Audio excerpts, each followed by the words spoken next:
Kap, good morning. Regarding sa ating po isinasagawang bloodletting activity ng Bombo Radio Philippines, bakit po napili ng ating pong barangay na kung saan makapag-invite po ng mga blood donors? Okay, ang Barangay Triangle lagi naman may blood program, pero parang sa ngayon first time namin kapag activity dito sa Robinson, pero dahil yun sa Bombo Radio, dahil sa situations ng Bombo Radio na parang nagkaroon kami ng partnership situations ng barangay and the Bombo Radio itself na magkaroon ng blood donation na kung saan napakalaking tulong po pag nag-donate ka ng blood, makakapag-save ka talaga ng life. So, yun naman ang pinaka-goal niya. Actually, makapag-save tayo ng buhay.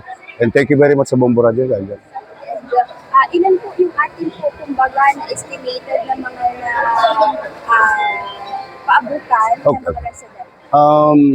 Actually, all GC na nasa Barangay Triangulo, lahat ng GC ng mga organizations pinaano natin.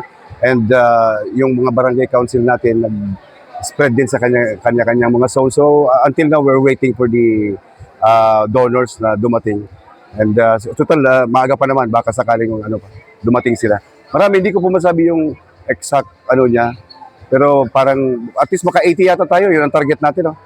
Sana tayo ng hanggang dyan sa sa donation or ganyan. Okay. Ano pong ating pong masasabi sa ating pong mga gusto pa na maghamon or humabol po sa blood Pero donation? diretso lang dito sa sa Robinsons Mall.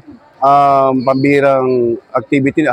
Galing tayo sa sitwasyon ng bagyo.